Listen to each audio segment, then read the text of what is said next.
Hello friends, स्वागत है आप सभी का आपके अपने यूट्यूब चैनल हिंदी पॉइंट में, जिसमें कि आज मैं लेके आई हूँ महावीर प्रसाद द्विवेदी जी को। और महावीर प्रसाद द्विवेदी जी एक ऐसा टॉपिक है जो आने वाली टीजीटी, पीजीटी की जो परीक्षाएं हैं उसमें बहुत महत्वपूर्ण है। चाहे किसी भी तरीके की कोई भी प्रतियोगी परीक्षा आप दे रहे हैं, जैसे मैंने बोला टीजीटी, पीजीटी या और भी कोई एग्जाम आप दे रहे हैं, तो उसमें महावीर प्रसाद द्विवेदी से संबंधित कुछ प्रश्न आते ही आते हैं। तो मैंने सोचा कि मैं महावीर प्रसाद द्विवेदी को आपके लिए लेकर के आऊं आने वाले एग्जाम और परीक्षाओं को देखते हुए। तो फ्रेंड्स, महावीर प्रसाद द्विवेदी के बारे में पूरी जानकारी मिलेगी आपको। उसके लिए आप लोग, जो लोग चैनल पे नए जुड़े हैं, चैनल को लाइक कर ले, सब्सक्राइब कर ले और बेल आइकन को जरूर प्रेस कर ले। फ्रेंड्स, इसलिए प्रेस कर ले क्योंकि आने वाले जो मेरे वीडियोस हैं वो टीजीटी, पीजीटी की तरह जो एग्जाम है उसके लिए बहुत ही यूजफुल होने वाले हैं। तो आपको मेरे नोटिफिकेशन इजीली मिल जाया करेंगे, इसलिए मैं बोल रही हूँ कि बेल आइकन को प्रेस जरूर कर लें। फ्रेंड्स, तो चलिए बात करते हैं महावीर प्रसाद द्विवेदी की।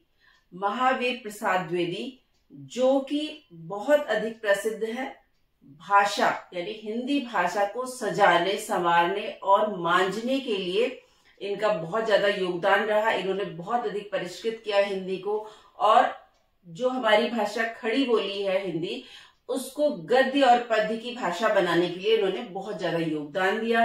इसके बारे में भी बात करेंगे। सबसे पहले हम लोग जान लेते हैं महावीर प्रसाद द्विवेदी के पिता के बारे में, और उसके बारे में धीरे धीरे हम महावीर प्रसाद द्विवेदी जी को पूरी तरीके से जानेंगे। फ्रेंड्स, इनके पिता का नाम था राम सहाय, और राम सहाय जी का महावीर स्वामी पर विशेष जो है उनके लिए इनके मन में स्थान था। ये बहुत अधिक उपासक थे, उनका बहुत मान इनके मन में था, बहुत उनका सम्मान करते थे। इसीलिए उन्होंने महावीर प्रसाद द्विवेदी के जन्म के पश्चात अपने पुत्र का नाम महावीर स्वामी के नाम पर ही महावीर रखा।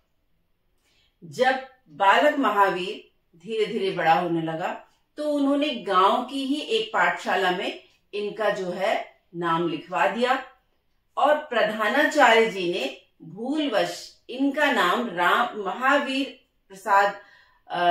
महावीर सहाय लिखने के जगह पे उन्होंने इनका नाम महावीर प्रसाद द्विवेदी भूलवश लिख दिया। और प्रधानाध्यापक की जो ये भूलवश लिखा गया नाम था, जो उनकी भूल थी, वो ही स्थायी रूप से बन गई, और सभी लोग इनका नाम जो है महावीर प्रसाद द्विवेदी कहने लगे। तो ये आपने जाना कि इनका नाम महावीर प्रसाद द्विवेदी कैसे पड़ा। महावीर प्रसाद द्विवेदी ने अपनी प्रारंभिक शिक्षा तो गांव में ही ली, लेकिन बाद में ये रायबरेली के जिला स्कूल में भर्ती हुए। वहां पर इन्होंने अपना अध्ययन किया, लेकिन उस स्कूल में संस्कृत नहीं थी, उसकी जगह इन्हें फारसी लेनी पड़ी। फिर जैसे तैसे इन्होंने 1 वर्ष अपना पूरा किया, फारसी का ही अध्ययन किया।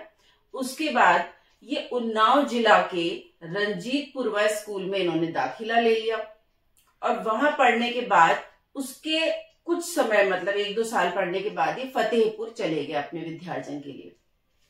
वहां से अपनी पढ़ाई पूरी करने के बाद ये अपने पिता के पास बॉम्बे चले गए। बॉम्बे जाने के बाद इन्होंने हिंदी, अंग्रेजी, गुजराती, बंगला इन भाषाओं का अध्ययन किया, और अध्ययन करने के बाद जीविका उपार्जन के लिए, यानी जीविका को चलाने के लिए इन्होंने रेलवे में नौकरी कर ली। रेलवे में इन्होंने अजमेर और नागपुर में रह करके अपनी रेलवे की नौकरी की। बाद में ये अपने पिता के पास बंबई गए। वहां जाकर इन्होंने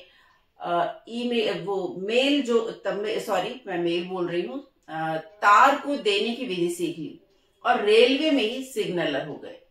और काफी टाइम यहाँ काम करने के बाद इन्होंने अपनी इस नौकरी से, रेलवे में विभिन्न पदों पे इन्होंने जब काम कर लिया, तो अपनी इस नौकरी से, रेलवे की जो नौकरी थी उससे इस्तीफा दे दिया, और ये सुपरिंटेंडेंट के ऑफिस में, जो सुपरिंटेंडेंट थे उनके ऑफिस में चीफ क्लर्क हो गए, और 5 वर्ष तक वहां पे इन्होंने कार्य किया।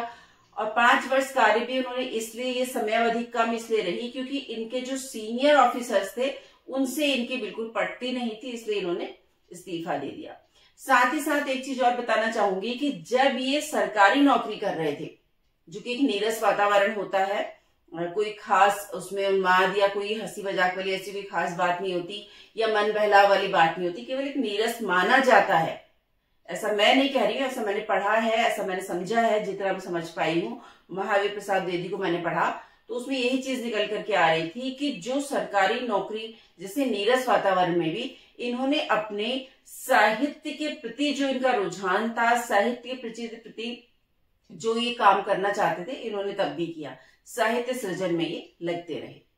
उसके बाद जब इन्होंने यहाँ अपना इस्तीफा दे दिया तो सन 1903 में इन्होंने सरस्वती के संपादन का कार्यभार संभाला और बखूबी निभाया। बहुत अच्छे तरीके से अपने संपादन का कार्य संभाला। जो उस समय के कविगण थे जो अपनी पत्रिका सरस्वती पत्रिका में अपनी रचनाएं छपवाते थे, उनका ये बहुत अधिक मनोबल बढ़ाते थे। उनकी प्रशंसा करके, उनके मनोबल को बढ़ा करके उन्हें प्रेरित करते थे कि वे अपनी अच्छी अच्छी कविताएं जो है वो सरस्वती में दें। और ऐसा नहीं है कि जो कविताएं उनके पास आती थी या जो लेख उनके पास आते थे उसमें कुछ कमियां ना हो, उन कमियों का शोधन करके ये उन्हें पत्रिका में स्थान देते थे सरस्वती में। इसके लिए राष्ट्र कवि मैथिली शरण गुप्त ने भी कहा कि मेरी जो प्रारंभिक रचनाएं थी वो तुकबंदी थी और उन तुकबंदियों को शोधन करके इन्होंने पत्रिका में, सरस्वती पत्रिका में उन्हें न सिर्फ स्थान दिया बल्कि मेरा मनोबल भी बढ़ाया। तो मैथिली शरण गुप्त जो थे वो इन्हें एक तरीके से अपना गुरु मानते थे और खुद भी अपने ही वक्तव्य में वो ये चीज भी स्वीकार कर रहे हैं कि मुझे प्रारंभिक जो मेरी रचनाएं थी मुझे खुद ही संतुष्टि नहीं मिलती थी, मुझे ऐसा लगता था कि मैं केवल तुकबंदी कर रहा हूं।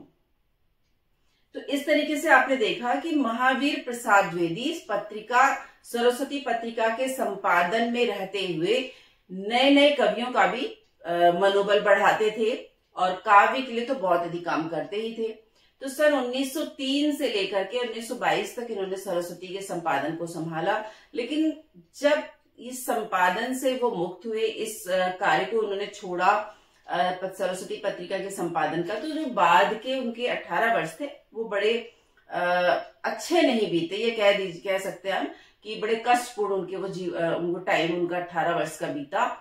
और 18 वर्ष बिताने के बाद भी जो उनके मन की जो शांति थी, जो उन्हें खुशी सरस्वती पत्रिका के संपादन में मिलती थी, वो उन्हें खुशी बाद में मिली ही नहीं। उनकी जो रचनाएं अगर हम देखें तो उनकी रचनाएं हमें मिली, गद्य और पद्य में देखें तो उनकी जो रचनाओं की बात हम करें तो 80 से ऊपर उनकी रचनाएं मिलती हैं। गद्य में उनकी 14 तो अनुदित और 50 जो है मौलिक रचनाएं मिलती हैं। पद्य में उनकी विशेष रुचि नहीं थी, कविता सृजन करना उन्हें बहुत अधिक पसंद नहीं था। फिर भी उनकी 8 जो है वो अनुदित रचनाएं मिलती हैं जो कि महत्वपूर्ण है काव्य की दृष्टि से, और 9 उनकी मौलिक रचनाएं मिलती हैं जो कि उन्होंने खुद ही अपनी उन रचनाओं को जो है तुकबंदी कहा महावीर प्रसाद द्विवेदी ने कि वो मेरी रचनाएं उतनी अच्छी नहीं है। इस तरीके से आपने देखा कि एक महान जो साहित्यकार कह लो या संपादक कह लो या पत्रकार कह लो या आलोचक कह लो, बहुत कुछ जो थे महावीर प्रसाद द्विवेदी, उन्होंने हिंदी में अपना बहुत अधिक योगदान दिया। चलिए फ्रेंड्स, अब आप स्क्रीनशॉट भी लीजिएगा। बोर्ड पे मैंने जो जानकारी दी है इसमें उसको मैं आपको बताऊंगी और उसका स्क्रीनशॉट जरूर लीजिएगा, क्योंकि जब भी आप किसी एग्जाम में बैठेंगे तो जो जानकारियां आपके पास रहेंगी उससे आपके पास नोट डाउन रहेगी, तो इजीली आप उसका रिवीजन कर सकते हैं। चलिए देखते हैं बोर्ड पे मैंने क्या जानकारी दी है। फ्रेंड्स, महावीर प्रसाद द्विवेदी का जन्म 15 मई 1864 को दौलतपुर यानी कि रायबरेली उत्तर प्रदेश में हुआ था। इनका पेशा जो था लेखक और अनुवादक थे, या विभिन्न तरीके से अनुवाद करते थे, और राष्ट्रीयता इनकी भारतीय थी। अवधि जो थी द्विवेदी युग की वो थी 1893 से 1922 तक की अवधि द्विवेदी युग की थी, इनकी अवधि थी, सॉरी। पिता द्विवेदी युग या महावीर प्रसाद द्विवेदी दोनों एक ही बात है, तो द्विवेदी युग भी कह सकते हैं, महावीर प्रसाद का समय भी कह सकते हैं। पिता का नाम जैसे मैंने बताया राम सहाय द्विवेदी था।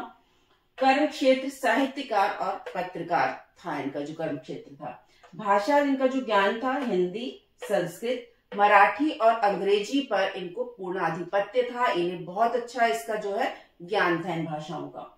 अन्य जानकारियां सरस्वती संपादक के रूप में जो इनकी जानकारी अलग से मिलती है वो बहुत महत्वपूर्ण है। वो जो टाइम इन्होंने बिताया वो हिंदी साहित्य के लिए महत्वपूर्ण था।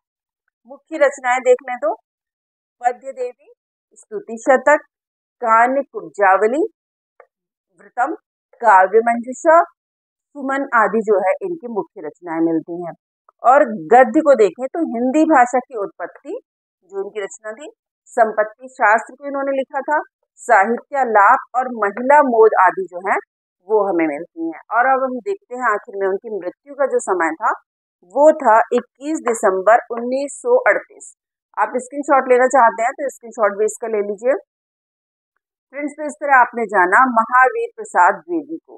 और एग्जाम में आपके पास इस तरह भी प्रश्न आ जाएगा, महावीर प्रसाद द्विवेदी का नाम क्यों पड़ा, उसके लिए 4 ऑप्शन आ जाएंगे। तो मैंने आपको जो बताया है उसको ध्यान रखिएगा। फ्रेंड्स, तो आज का वीडियो आपको कैसा लगा, जानकारी आपको सही लगी या आपको कुछ इससे लाभ हुआ या नहीं हुआ, या आप इस टॉपिक को ढूंढ रहे थे, अगर ऐसा कुछ है तो फ्रेंड्स कमेंट सेक्शन में जाकर के मुझे जरूर बताइएगा, क्योंकि आपके जो लाइक और आपके जो कमेंट होते हैं वो निश्चित ही मुझे और मोटिवेट करते हैं, मैं और अच्छी अच्छी जानकारी आप तक लेकर के आऊँ। तो फ्रेंड्स, आप करिए वीडियो एंजॉय, मैं चलती हूँ अपनी नेक्स्ट वीडियो की तैयारी में। तब तक के लिए जय हिंद, जय भारत।